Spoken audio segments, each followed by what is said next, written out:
Les invito a buscar en el libro de Efesios, en el capítulo 6, vamos a considerar juntos el tema que tiene que ver el perfil de Satanás. Tercer tema de esta conferencia o de esta serie, y hoy vamos a hablar sobre los nombres que describen su carácter. Es el apóstol Pablo que escribe para nosotros en el libro de Éfeso, a la carta a la iglesia de Éfeso, libro de Efesios, en el capítulo 6, verso 12, un texto que conocemos. Dice el apóstol Pablo lo siguiente, escribiendo a los hermanos de Éfeso: porque no tenemos lucha contra sangre y carne, sino contra principados, contra potestades, contra los gobernadores de las tinieblas de este siglo, contra huestes espirituales de maldad. ¿En dónde? En las regiones celestes. Bendito Padre Celestial, en esta hora hemos abierto, buen Dios, tu palabra, el consejo eterno que tú nos has dejado. Y en esta hora quiero pedir por tu gracia y por tu bendición que podamos, Señor, considerar esta porción. Danos de tu gracia, Señor. Te pido que tú nos bendigas y que podamos, Señor, ser edificados al escuchar el consejo de tu palabra. Dame claridad de palabra, de pensamiento, para transmitir lo que tú has puesto en mi corazón a tu pueblo. Añade tu bendición a esta consideración y lo hacemos, Señor, con mucho temor, sabiendo que el tema que vamos a tratar es de un personaje que es real. Pero te damos gracias porque estamos bajo tu cuidado, tu gracia y tu amor. En Cristo Jesús oramos. Amén y amén. El perfil de Satanás. En nuestro estudio anterior veíamos qué nos dice la Biblia acerca de este ser que es maligno. Dijimos que en primer lugar que es un ser real y no imaginario. Las Escrituras Antiguo y Nuevo Testamento hablan acerca de él. La propia intuición humana, el sentir humano, cuando hablamos de hadas, de duendes, de genios, de personajes místicos, obviamente hay una verdad detrás de esto. La realidad, este es un ser real y no imaginario, no es una personificación acerca del mal. Decíamos también que al igual que todos los seres racionales, es un ser responsable moralmente. Y que en un momento de la historia, antes de la creación o después de la creación, no sabemos específicamente el momento, podemos especular al respecto. Sabemos que Él tomó una decisión moral, como tú y yo, como todos los seres racionales, ya que posee intelecto, emoción y voluntad, como tú y yo, conciencia de sí, la capacidad de razonar. Y las Escrituras le describen a este ser como un ser de rango espiritual. Dentro de los seres espirituales que Dios ha creado, porque son creados por diferentes rangos, este ser que se llama Lucifer o Lucero, fue creado como un querubín grande y protector. 3 títulos que describen su grandeza, su posición. Y al describirle, vemos que la función de este ser era ser el guardián de la santidad de Dios. Pero Él quiere el guardián, Él quiere el protector. Vemos finalmente que es un ser que está en rebeldía. Al final de nuestra serie veremos la retribución y el castigo que este personaje recibirá. En el estudio de hoy veremos algunos títulos o nombres que van describiendo tanto su carácter como su conducir. Cuando uno mira las Escrituras, podemos observar que hay más de 28 títulos y nombres que recibe. Es evidente que no vamos a tomarlos todos ellos. ¿Cuáles son esos nombres que describen su carácter? ¿Cuáles son esos nombres que describen su carácter? En primer lugar, vamos a considerar dentro de estos nombres los que describen su carácter. En primer lugar, vamos a ver que es Lucifer. En primer lugar es Lucifer. Mira conmigo en Isaías capítulo 14, versículo 12, tema que consideramos en los estudios anteriores. Dice la Escritura: ¿cómo caíste del cielo, oh lucero? Mira el nombre que recibe, mira el título que recibe, lucero, ¿qué más? Hijo de la mañana. ¿Por qué hijo de la mañana? Por su resplandor. Cuando Dios creó este ser al moverse elevaba a Dios a adoración y reflejaba la gloria de Dios. Es por eso que cuando Él cae, Dios quitó fuego de su ser, Dios quitó esa pureza y esa santidad, pero fue un ser creado en posición. ¿Cómo caíste del cielo, oh lucero, hijo de la mañana?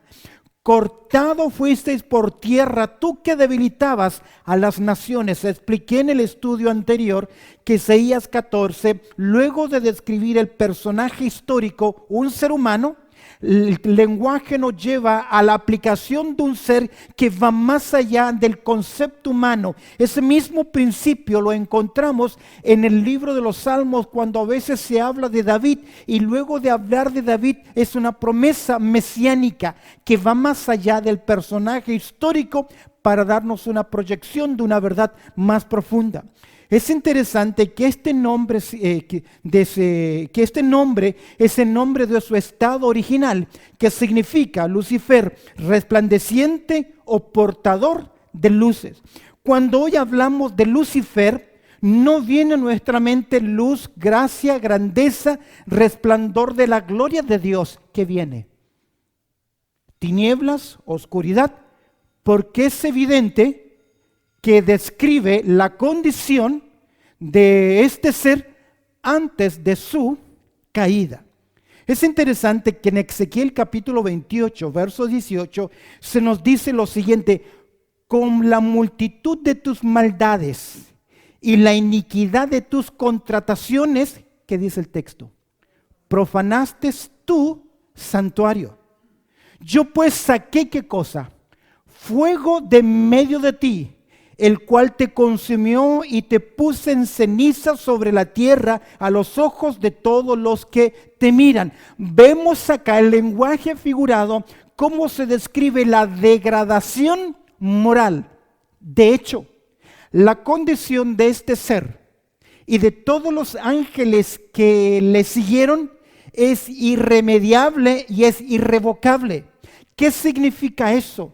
Que no existe para ellos la más mínima oportunidad de redención. El escritor a los Hebreos dice que él no socorrió a los ángeles, sino que socorrió al ser humano, porque el Redentor tiene que identificarse como un pariente. Es por eso que el Dios eterno, ¿qué se hace? Carne, hombre, a semejanza de hombre, porque de esa forma él podía, ¿qué? Redimirnos. Este título describe su estado original, pero nos hace ver su gran caída, su gran pérdida, su degradación moral, y desde ese punto en adelante describe estos nombres, su carrera, que sencillamente a través de estos nombres van describiendo su carácter de maldad, ya que uno de los siguientes títulos que más se mencionan en las Escrituras, por lo menos 52 veces, es el título de Satanás, utilizado tanto en el Antiguo como en el Nuevo Testamento. Me llama mucho la atención que en Zacarías capítulo 3, la revelación de Dios nos presenta un cuadro interesante. Me mostró, dice el profeta, el sumo sacerdote Josué, el cual estaba delante del ángel de Jehová, y mira, y Satanás estaba ¿dónde? A su mano derecha. ¿Con qué finalidad? Para acusarle. Tenemos este nombre que aparece 52 veces y proviene del hebreo Satán, que significa adversario o enemigo. Y ya se nos deja ver a través de este nombre el carácter de este personaje, que es en completa oposición a los planes de Dios. Este es el nombre de aquel que ha levantado un reino paralelo, fraudulento, de tinieblas. Y como adversario quiere ganar al reino de la luz. Y para eso utiliza la desacreditación. Desde su origen él es mentiroso. Él es usurpador. y por un permiso divino en estos momentos es el príncipe de esta tierra, es el Dios de este siglo y comanda un ejército de maldad adverso a Dios y se opone a todo lo que se llama Dios. Ahora, este es el nombre de aquel que ha levantado un reino paralelo, fraudulento y rival al reino de Dios. No solo es enemigo de la persona de Dios, es enemigo también de los planes de Dios. Y al ser enemigo de los planes de Dios, es enemigo del pueblo de Dios. Lo vemos en el estado original, Adán y Eva. Lo vemos en el llamado de la nación de Israel. Lo vemos en la historia de la iglesia. Es interesante, Lucas capítulo 22, verso 31 dice: dijo también el Señor: Simón, Simón, he aquí Satanás os ha pedido, ¿para qué? Para zarandearos como a trigo. ¿Te das cuenta que cómo él se opone al pueblo de Dios? Me llama mucho la atención que Pablo escribe en 1 Tesalonicenses, en el capítulo 2, verso 18, lo siguiente: por lo cual quise ir a vosotros, yo Pablo ciertamente, una y otra vez. Pablo estuvo solo 4 semanas en Tesalónica, salió muy rápidamente por persecución con una gran preocupación, pero quedó un lindo grupo que comenzaron a conocer al Señor, a crecer.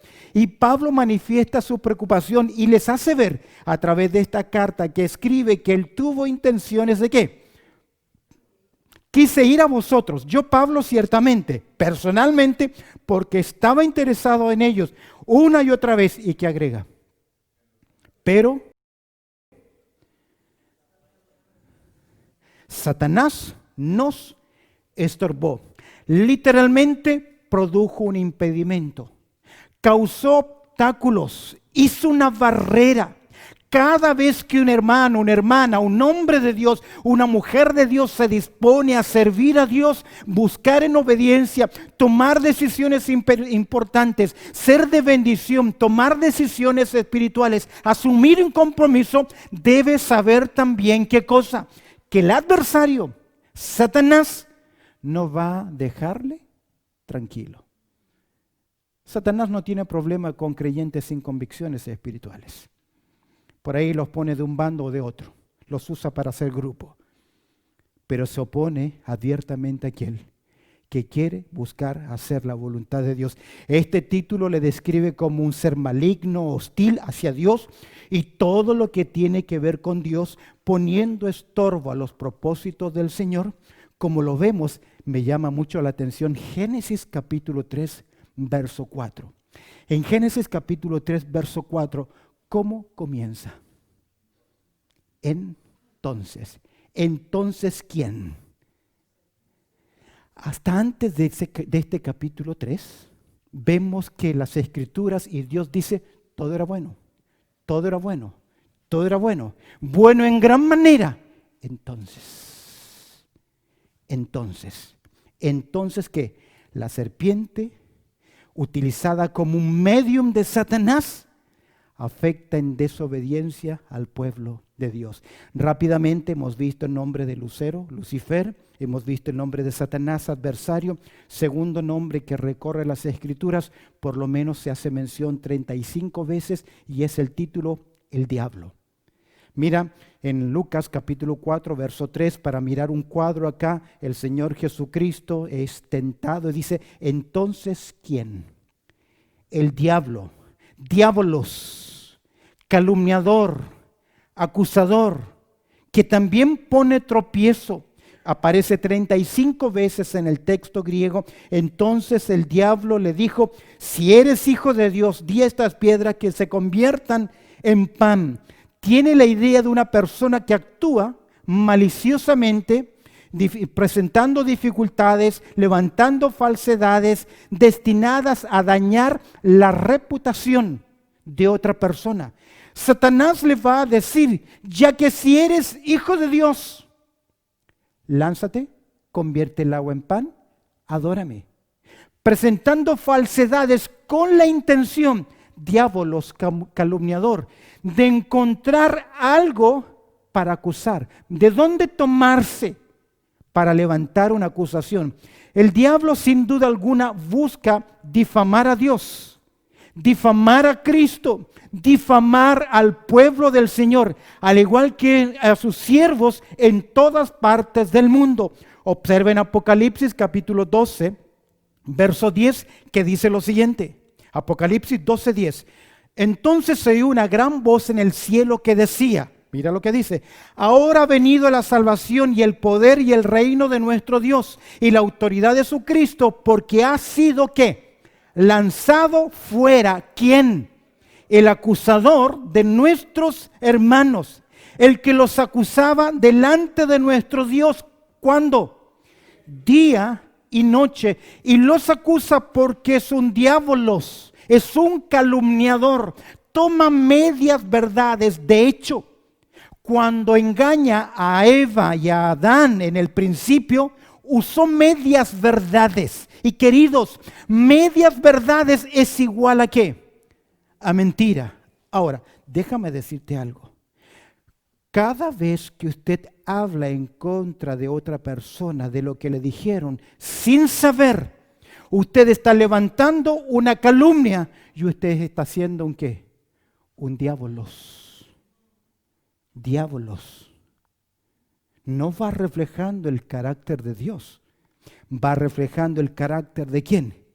Este ser quiere dañar tu testimonio y para eso siempre utilizará a otras personas.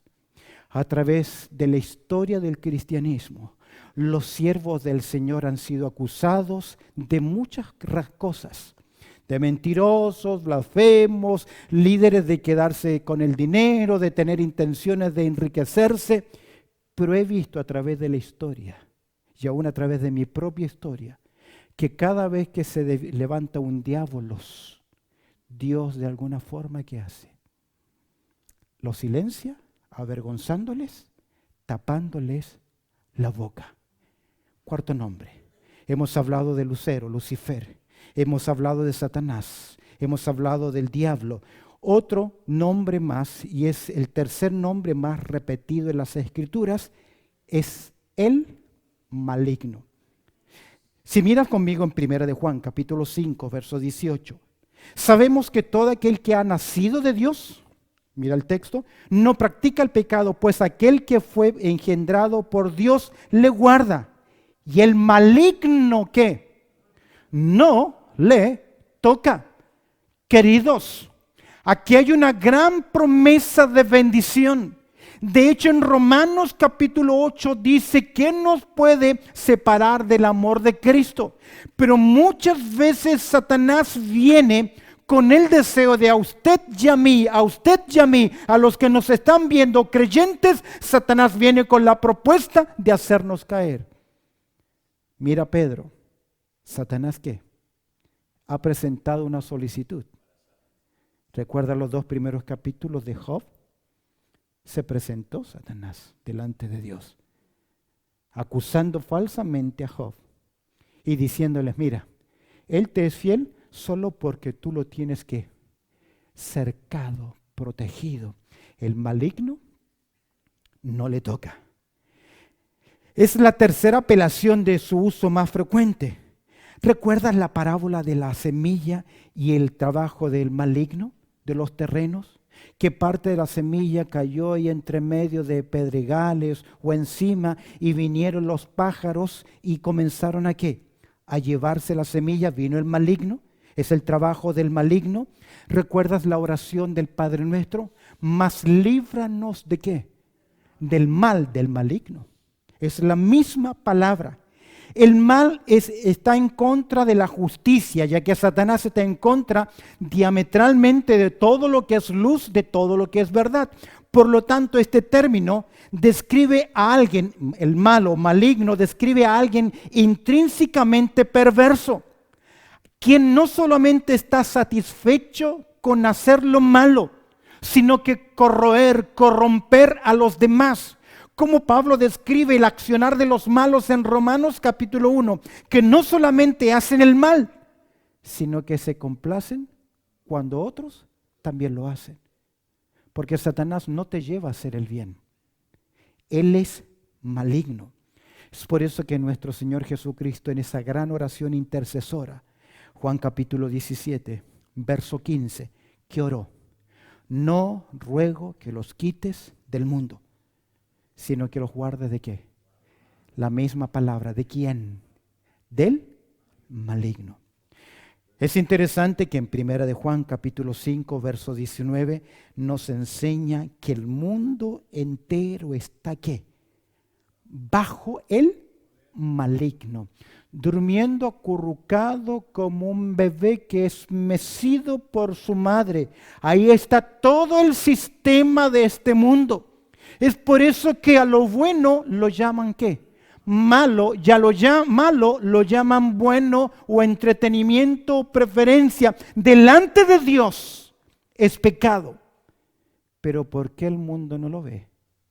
Porque sigue mecido bajo ¿quién?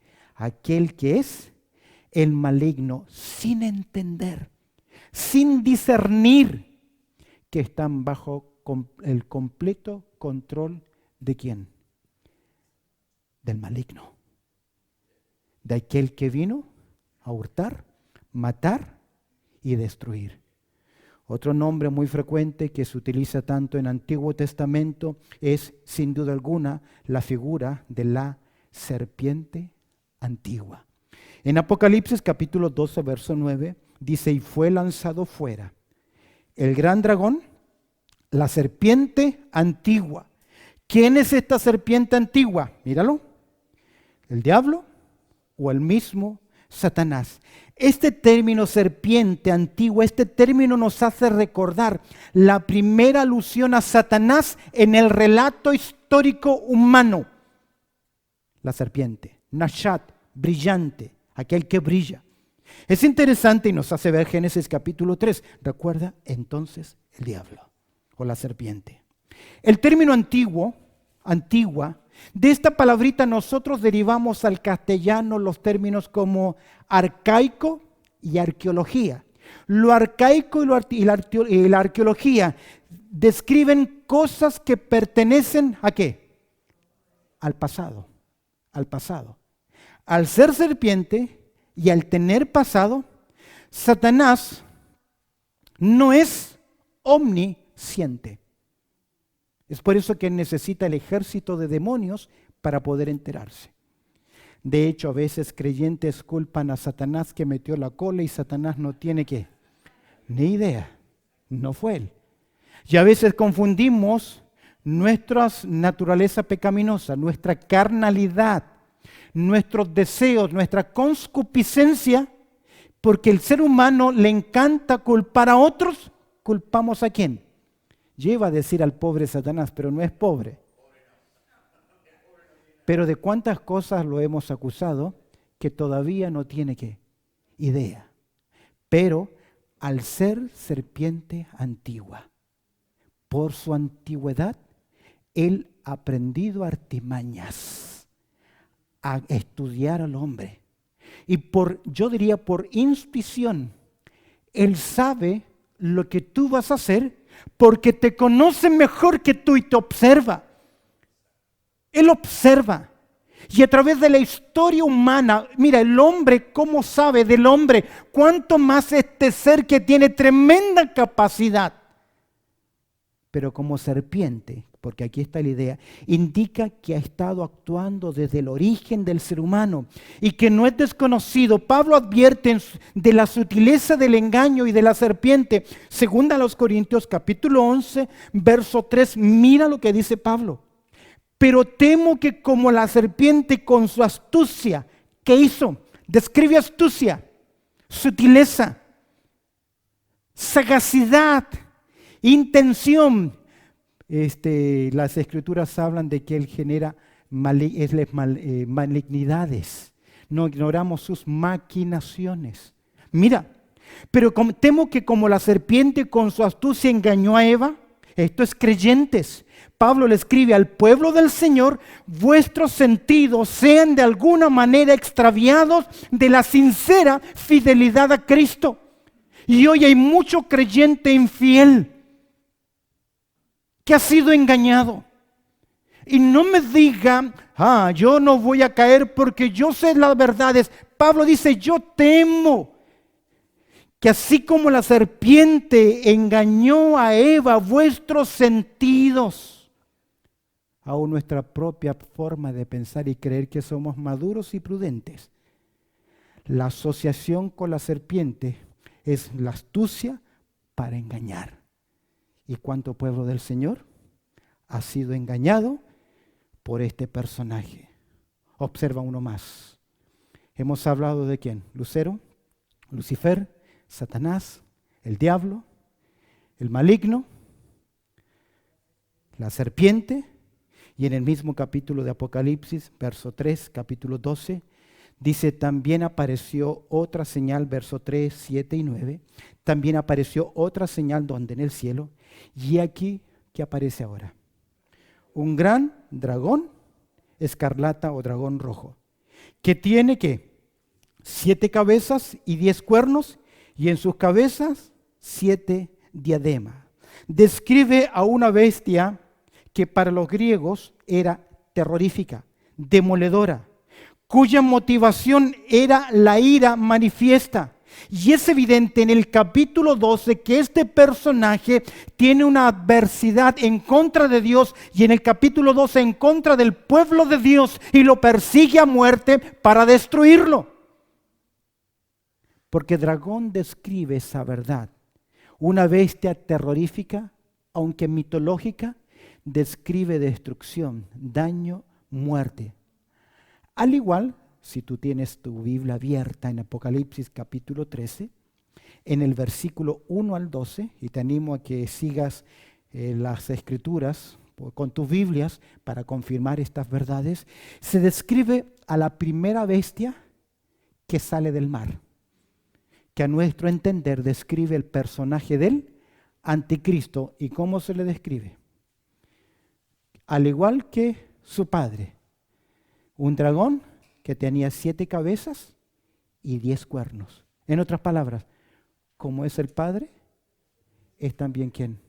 El hijo, la bestia, el anticristo, que es el engendro de Satanás, que creemos que será un personaje literal en esta tierra. El título dragón solo se encuentra en el Nuevo Testamento, especificado básicamente en Apocalipsis, para describir el accionar de Satanás. Me llamó mucho la atención que el dragón en el Antiguo Testamento representa, es la figura que describe a la nación de Egipto, a los egipcios, su poderío. Y en las Escrituras, en el Antiguo Testamento, Egipto representa al mundo. Y el mundo está bajo ¿quién? El Dios de este siglo.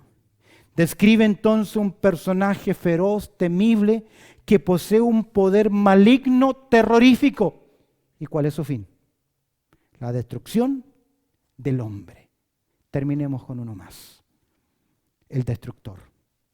En Apocalipsis capítulo 9 hay un relato interesante en los primeros versículos que describe que hay demonios que están encerrados en un gran abismo.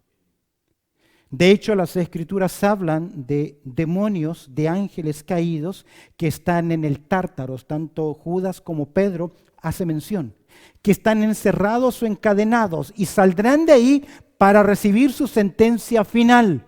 Creo que el miércoles hacía mención de ellos cuando hablábamos del endemoniado, cuando el demonio le dice, no nos castigues, ¿cómo le dice? No nos atormentes antes de tiempo. Ellos saben su destino. Pero hay ciertos demonios que están encerrados en el fondo de la tierra, en un abismo, y que de acuerdo al libro de Apocalipsis, en un momento se les dará permiso y saldrán para atormentar a los seres humanos en esta tierra. Y mira lo que dice el verso 11. Y tienen por rey sobre ellos, ¿a quién?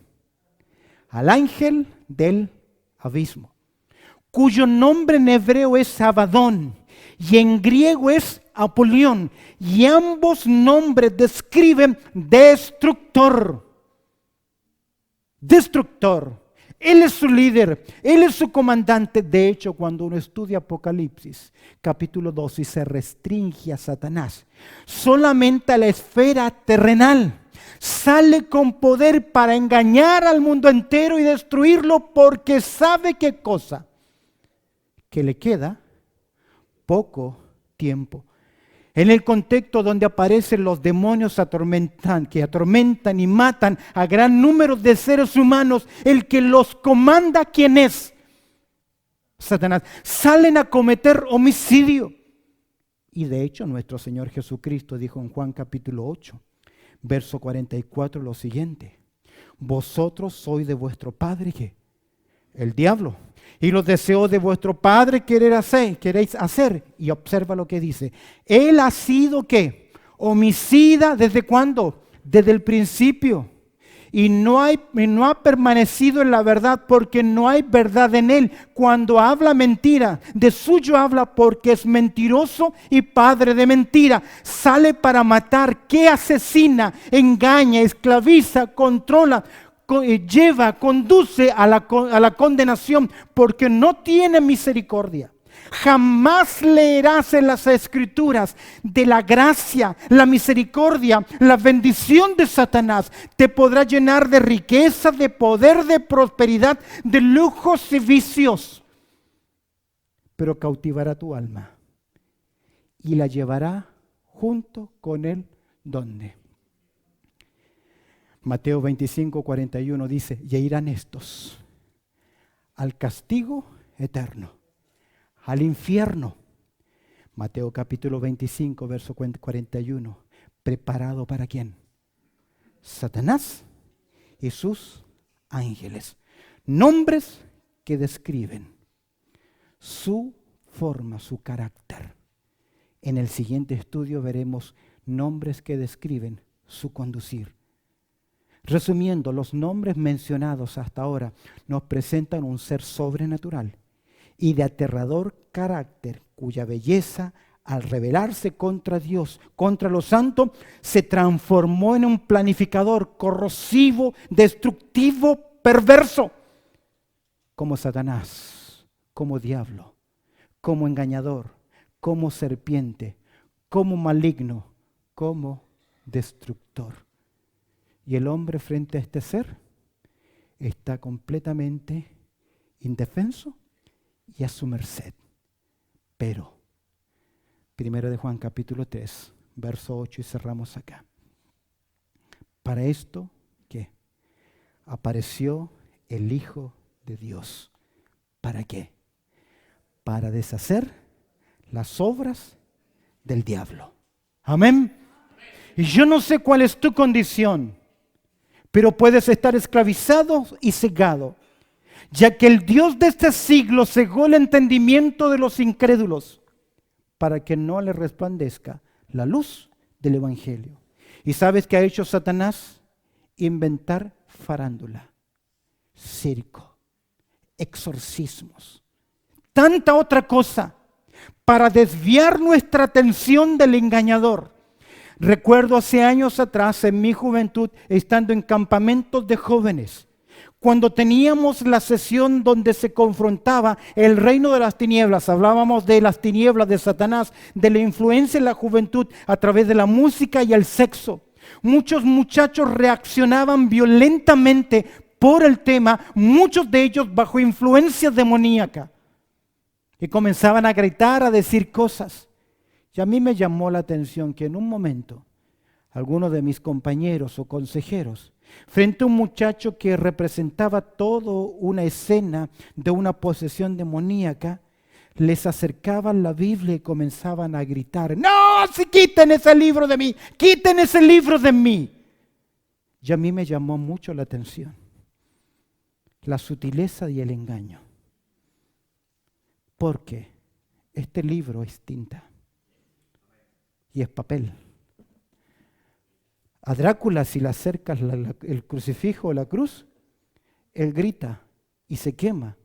Al hombre lobo, si le da el sol o la luna, que es el sol, lo quema. Eso es misticismo.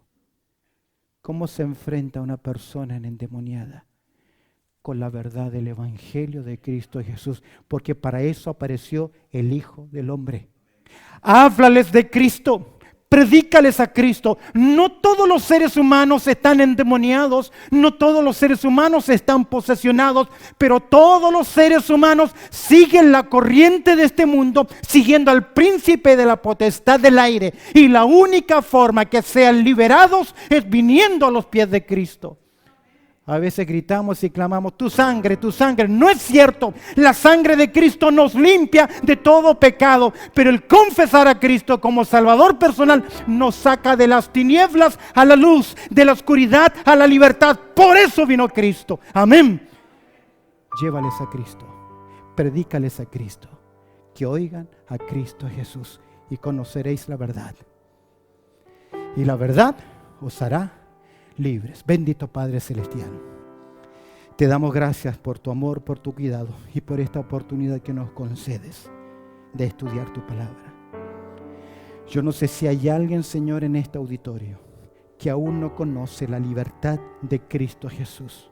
Te pido, Señor, que tu Espíritu Santo trabaje en su vida, en su corazón. Tal vez hay alguien que hoy nos está viendo a través de la media y aún no ha conocido a Cristo como su Salvador personal. Está en una iglesia, va a una iglesia, pero no ha reconocido a Cristo como su Salvador personal. Te pido en esta hora que traigas liberación a su vida a través de la persona de Cristo Jesús. Y si hay alguien viéndonos a través de la net o en este lugar que no está seguro de tu salvación, de haber recibido a Cristo como tu Salvador personal, ya que si no lo has hecho, eres esclavo de Satanás. Pero hoy puedes pasar a la libertad en Cristo. ¿Cómo? Reconociendo a Cristo como tu Salvador personal. Y dile así, ahí donde estás: Jesús, reconozco que soy un pecador y que he vivido lejos de ti, pero hoy en tu gracia quiero alcanzar salvación y vida eterna. Perdona mis pecados. Y dile así: Jesús, te recibo como mi Salvador personal. ¿Hay alguien en el día de hoy en este auditorio que ha hecho esta oración conmigo? ¿No? Eso significa que todos los que estamos acá somos pueblo del Señor. Pero tú que nos estás viendo, llámanos a los teléfonos, escríbenos. Queremos ayudarte en tu nueva vida en Cristo. En Cristo Jesús oramos.